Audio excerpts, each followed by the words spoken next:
You're watching Inside Thunder Basketball with Darnell Mayberry from the Opubco Studios in Oklahoma City. I'm Mike Sherman, and we're talking about all things Thunder, which lately, Darnell, has been close losses. Really, the Thunder playing some good basketball, but coming off a road trip, 2-2. But what people are remembering right now is the close losses.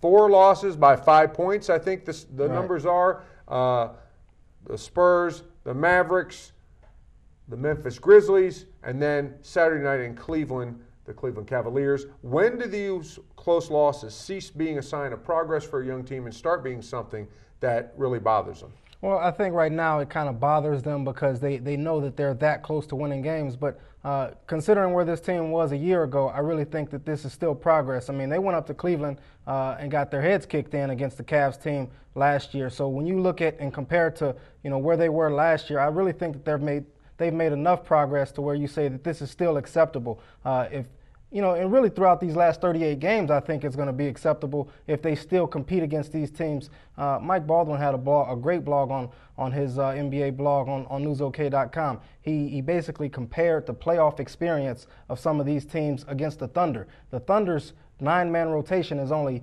35 playoff games of experience. Some of these other teams are in the 200s, the high 200s. So you look at it like that, you look at some of the salary cap numbers these teams have compared to the Thunder, I really think you got to give them credit for competing against those teams. Comparisons, Darnell, how about 2 games against Cleveland? Early in the year in December, Oklahoma City played the Cavs here at the Ford Center.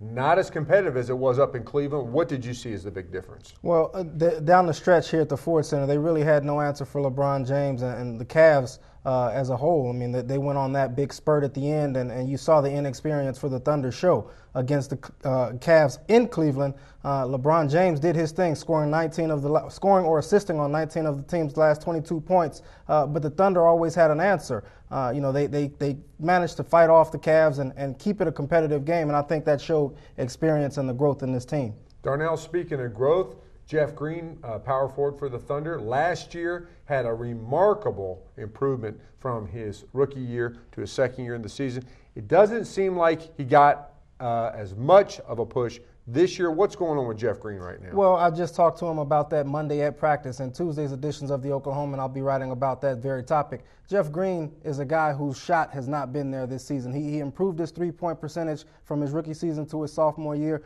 but it's down this year, and his numbers across the board are down. Points, rebounds, assists. So he's not really having as much production in terms of numbers, but when you look at his impact on the court, he came up with a big dunk on Josh Smith in Atlanta. He had a big three-pointer in Minnesota to give him the lead, and then a block on Johnny Flynn that saved the game. And then he had some big plays against Memphis and Cleveland in the losing effort. So I think he's making big plays when it matters, and his production is really what stands out. Darnell, 3 big things coming up this week for the Thunder. Wednesday night at home at the Ford Center against Chicago Bulls and Derrick Rose. On Thursday night on TNT, the Western Conference and Eastern Conference All-Star reserves will be announced. Do you expect Kevin Durant to be among them? Yes, I expect Kevin Durant to make his first All-Star appearance because, look, the guy's averaging 29.5 points, 7 rebounds, 3 assists. He's efficient, shooting at about 47% on the year. His three-point shot hadn't been there, but the difference this year is he's winning. 24-20 so far on the year. And, I think last year he said it best.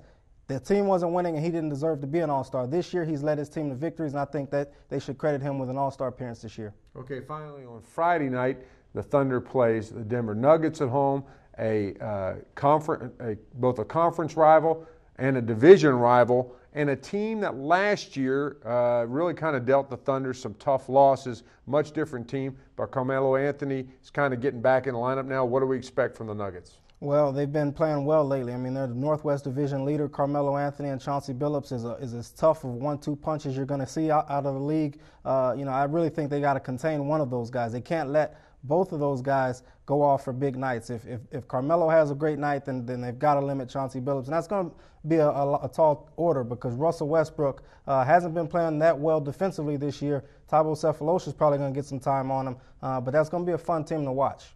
Thanks, Darnell. That's all for this edition of Inside Thunder Basketball with Darnell Mayberry, but you can stay with the best coverage team anywhere, every day at News OK and every morning in the Oklahoma.